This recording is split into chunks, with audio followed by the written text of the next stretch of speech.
განვითარება. ეს ფილმები გჭირდება ტელევიზიას, რომელიც გადადის ციფრულ ფორმატზე და მას ჭირდება ძალიან კარგი გამოსახულების ფილმები. ეს ფილმები გჭირდება იმისათვის, რომ გავიტანოთ ქართული კინო უცხოეთში. არის უამრავი შემოთავაზება და შესაძლებლობება. ძალიან ისეთ პრესტიჟულ საერთაშორისო მოედნებზე ქართული კინოს რეტროსპექტივების მოწყობა, მაგრამ ჩვენ ამისთვის მზად არ გვაქვს.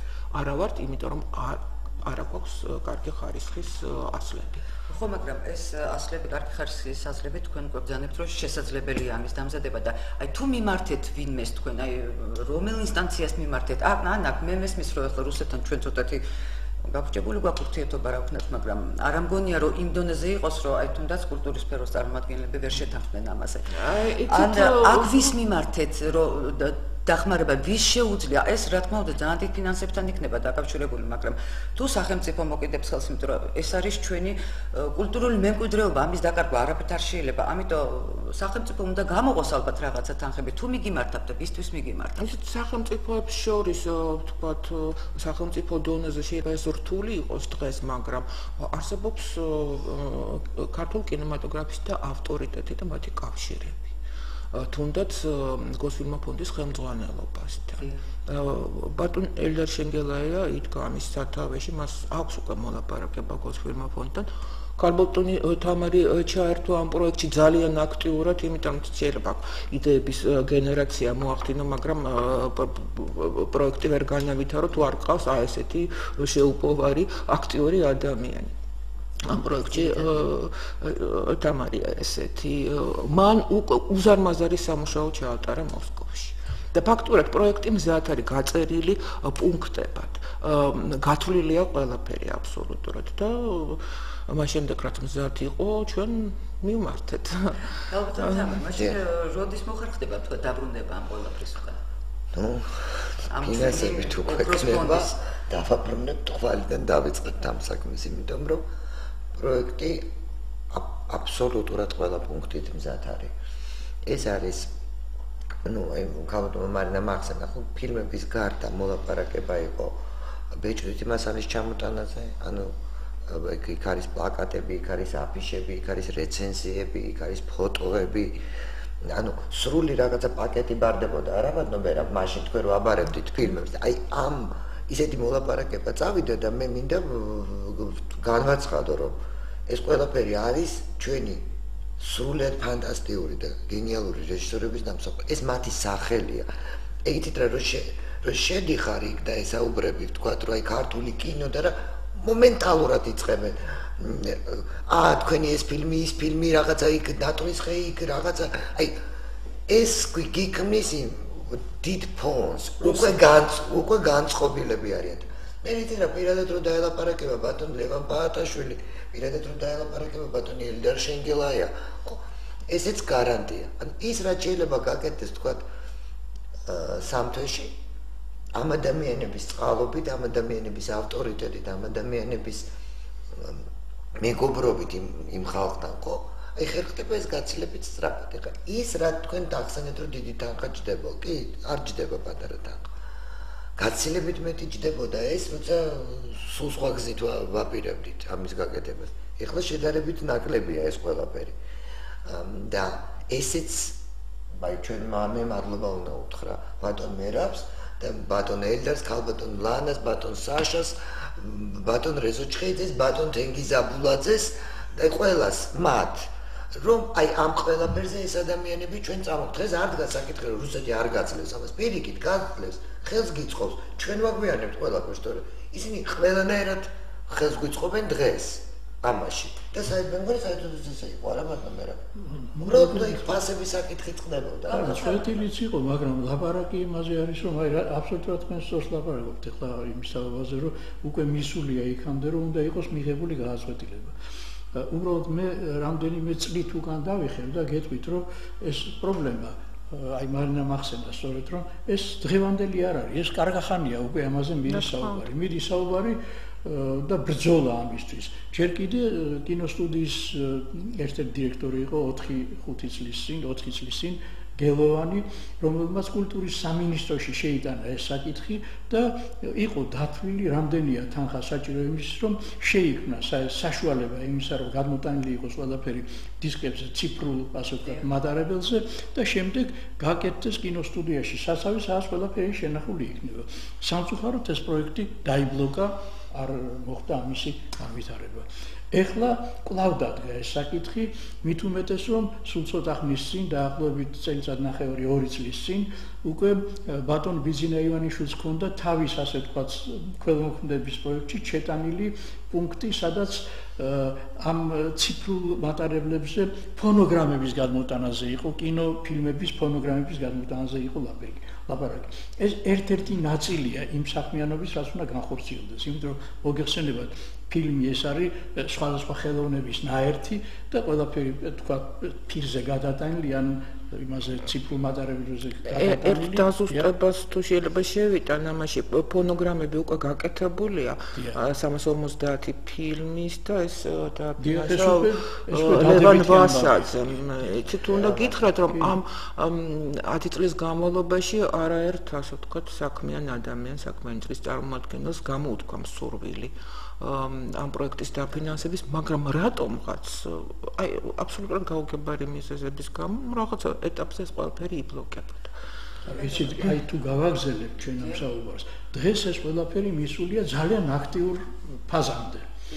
ჯერ ეს ერთი ჩვენ კულტურაზე დავიწყოთ ლაპარაკი და მე მინდა გითხრათ, რომ კინო ერთ-ერთი ყველაზე ისეთი საშუალებაა და ხელოვნებაა, რომელიც სოფლიო ინტეგრირებულია ყველაზე მეტად სოფლიოში. ესე იგი, დღეს ესე იგი, წიგნზე უფრო იოლად შეგიძლიათ გაიტანოთ, სადაც გინდა დისკების საშუალებით.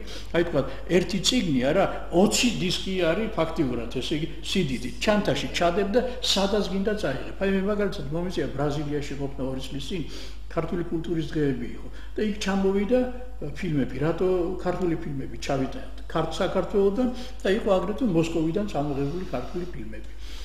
აი რა ხდება? მოსკოვიდან წამოღებული ქართული ფილმები იყო რუსული წარწერები და რუსული ხმით. ესე იგი, არაჩვეულებრივ გამოფენაში ეროსი მანჯღალაძის ხმის ნაცვლად, პიპინიას ხმის ნაცვლად რუსი მსახიობის ხმა იყო. ბრაზილიური დუბლაჟი იყო. დუბლაჟი იყო წამოღებული.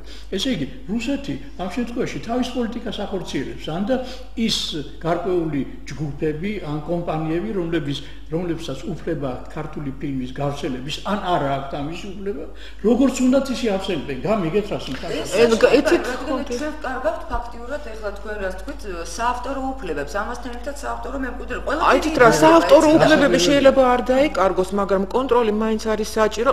ამასაც ვერ აკონტროლებენ ქართველი რეჟისორები ფაქტურად რა ხდება. გარდა ამისა, როგორ გითხრათ, უკვე ისეთი შეცდომები გადის, როდესაც ვთქვათ, გადის საზღვარგარეთ ალექსანდრე რეხვიაშვილის ფილმები და წერია რეჟისორი თენგიზ აბულაძე, ან გამოდის ერდარ შენგელაიას ფილმი ცისფერი მთები ან დაუჯერებელი ამბავი და წერია ცისფერი მთები, ანუ არაჩვეულებრივი ამბავი. ანუ აი ესეთი შეცდომების განკონტროლების საშუალებაც არ აქვს ჩვენ გესმით? ქონება ჩვენია, მაგრამ უფლებები ჩვენ არ აქვს. აი ამაშია მთელი ამბავი. ან და უფლება რომ მოიყო, უნდა გადაიხადო დიდი თანხა. აი მივედი ჩვენი მომენტამდე, სადაც უკვე დგება საკითხი იმის შესახებ, რომ ეს სახელმწიფო, ასე ვთქვათ, ეტაპზე გადადის. სახელმწიფომ ხელისუფლებამ უნდა გადაწყვიტოს ეს პრობლემა, იმიტომ რომ ქართული ფილმების რაოდენობა, მხოლოდ ქართული ფილმების რაოდენობა, სადღაც 1000 უახლოდება. თუ ჩავთვლით ჩვენ დოკუმენტურს, იმას რა ქვია, არა, ჩვენ ამ შემთხვევაში მარტო ქართული ფილმი, ანიმაცია და სატელევიზიო ფილმები, ну, 900-ზე მეტი 1000. ამას ჭირდება გარკვეული თანხა, საკმაოდ დიდი თანხა, მაგრამ გაცილებით ნაკლები, ვიდრე ეს ფირიდან ფირზე გადატანასთან რომ არის დაკავშირებული. ფირიდან ფირზე გადატანა გაცილებით ძვირი არის. იმდენად ძვირია, რომ ამას უბრალოდ საქართველოს ვერ აიტანს. მაგრამ ამჯერად საჭიროებაც არ არის ამის. კი, არც არის საჭიროება.